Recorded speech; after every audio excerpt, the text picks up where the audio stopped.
second only to Cosmo, Burning Abyss is one of my favorite decks of all time. This was the deck that I picked up after my hiatus, after Budget Ruler for Dragon Ruler format, where I played Budget Rulers, because I couldn't afford Draco Sacks or Big Eyes. But I came back for Locals one day playing Mech Lords of all things. I pulled a Dante, and then from that day forward, I decided to build the deck. So after I pulled the second one, I got lucky enough to pull the first one, and then I bought the last two, and I've been playing this deck ever since. With my favorite build of the deck probably being PK Fire, with Seer at 2 and Graph at 1 with Beatrice at 3. That format was really fun, with the exception of the Monarch shenanigans, but we don't talk about that. So, without further ado, let's get into the deck profile. You got 1 Graph, 1 Seer. Unfortunately, these are both at 1. I could honestly see one of these coming back to 2, just because the deck's not doing anything. Fairy Tale Snow was probably the best card in this deck, because you can send it off of Beatrice. But, yeah. 1 Calcab, 1 Alec. I only play 2 Farfa. I'm seeing a lot of people playing 3. I don't completely agree, because this deck, for me, always blinds first. So, the removal turn 1 isn't super necessary unless your opponent has, a Phantasme or something. But at that point, you've already used your opportunity to summon Farfa from the deck by summoning Cherubini. 2 Libic. This is here because I love Mathematician. It's definitely not a good card anymore, but I have a lot of good memories with Mathematician in this deck. So to this day, I'm still playing Libic, even though that Mathematician is obviously a worse card, or is not a good card anymore. It's purely a nostalgia thing. Don't judge me. 3 Skarm. It's Sorcerer's Tour Guide. It is probably the most generic one of the bunch, just because at the end phase, always getting a search allows you to make sure that next turn you have a play. So, unlike the past where this deck was just Dante Turbo, this deck can actually do a couple of fun combos, ending on boards of Beatrice plus the Phantomite Link and 2 Fogblades. So that's really more what this deck's going for versus Dante Turbo. 1 Tour Guide because it's at 1. 3 Phoenix Rhino Warrior.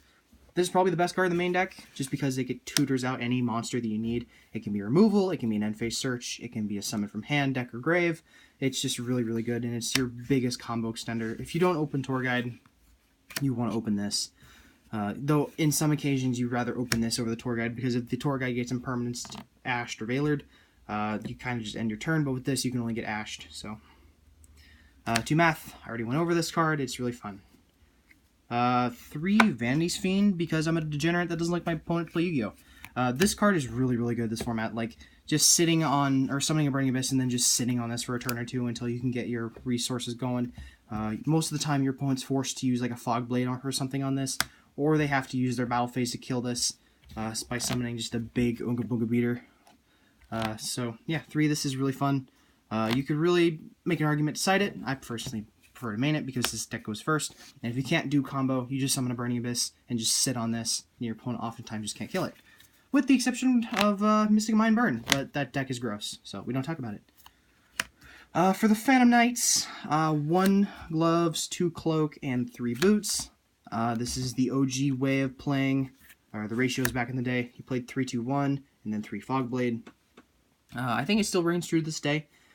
This is just a foolish, and these get you these get you more access to combos or just more set cards, so you can survive for another turn, either by protecting Vanity's Fiend or just summoning a bunch of doing a bunch of stuff with Beatrice. So, yeah, these are really nice. Last for the monsters, I'm playing 3 Ash. It is the best hand trap in the game right now. I think this murders Rogue. It can do really good against a lot of competitive decks. Just having an initial hit on a search or a summon can sometimes be really brutal if your opponent doesn't have a response. It forces, just have the fact that this card exists, force your opponent to play differently. So, 3 Infinite Permanents. I'm not playing Veilers or BLS. So if I was playing BLS, I'd definitely be playing 3 Veiler over this card, because BLS is a good turn 2 option. But for me, this deck is very much a turn 1 deck. If I was to cut the Vanity's Fiends, that's probably how I put in the BLS. I'd cut the Vanity's Fiends and then put in Veilers. So, 3 copies of Fogblade. Yes, I do own a secret rare. No, it is not on me. Yes, I know the rarities are gross. Don't comment. I'm just kidding. I love it when you comment stuff like that. Two Lost Wind. This card's really fun. It's just another good mill off Dante. So even if you just have a crummy hand where you just Dante mill this, and then you can just set this next turn, and then just survive. It's really fun. For the spells, 1 Foolish Burial and 2 Lure. You don't really want to open too many lures. It's not like Cosmo where you can just keep recurring your resources off this. Like, what you banish actually can matter. So like hitting a Vanity's Fiend can sometimes suck. Being forced to banish Tour Guide often really sucks.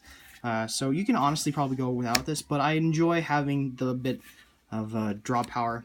Because you can't run Desires in this deck. There's way too many one-ofs. And if you hit your Graph Seer, like, even drawing into it kind of sucks, so. And then Foolish Burial because Foolish Burial. That's it for the main deck. For the extra deck, 2 Dantes. Yes, I realize this is a dirty, disgusting common. Yes, I do not own any more Secrets. 1 Beatrice. It is the best card in the extra deck. Like, if you can do nothing else, you can sit on a Beatrice, because no matter what, this is stopping 3 attacks. The one that you ban, or you can kill a Farf, or you can banish, or excuse me, you can send a Farfa, banish a card. Then this can protect you by itself. Then when this dies, you summon a Pilgrim, or Pimp Dante, as we like to call him. And then he can get you more resources either by drawing a card, and he can't be targeted, so he's basically a Cosmo monster. It's really good against like basically everything. Like, this is a combo extender, it's a starter, and it can be a turn 1 play that you can sit on, so it's really nice. 2 Breaksword, continuing the I do not have the same rarity of every single card in my deck, which hurts my soul. Yeah, 2 Breaksword, like, this thing can recur any monster, like any 2 monsters when it dies. It's a Scrap Dragon, it's free removal. Yeah. This, in fact, is the dark rank 4 thing that makes stuff lose attack. I don't, in fact, own one. I looked everywhere and I could not find it. So ignore the fact that I have common Dantes and can't afford a garbage common that is basically everywhere, or can't find one. So yeah, that's fun. 2 Cherubini. This is the new installment to the deck. This is what I'm not going to say revitalize the deck, because the deck has not done anything competitively. Though I do believe this card will be better, probably in other decks, especially if we ever got Needle Fiber. I think this thing can actually be broken in Orchest. If they find a way to abuse BAs to send off their... is it Symbols? Or is it Harp that's level 3? One of them are good, and this thing actually can probably be pretty good. So, yeah, this thing's actually really busted. I wish it was a quick effect, though. If this thing was a quick effect, oh my goodness, it would be another Beatrice. For the last of the links, it's more the generic stuff. Boral Sword, Borreload, Unicorn, Phoenix, the Underclock Taker, because this is what you go into to get rid of, to make the basic combo with Phoenix Rhino and a BA, just to summon this with the Dante underneath it. 1 Bardiche for the Phantom Knight combo, and then 1 Pimp Dante. I know, it's gold. Don't kill me, please. I know, it hurts my soul too. Don't worry about it. Anyway, that is it for the deck profile. I actually have a lot of fun playing this deck again.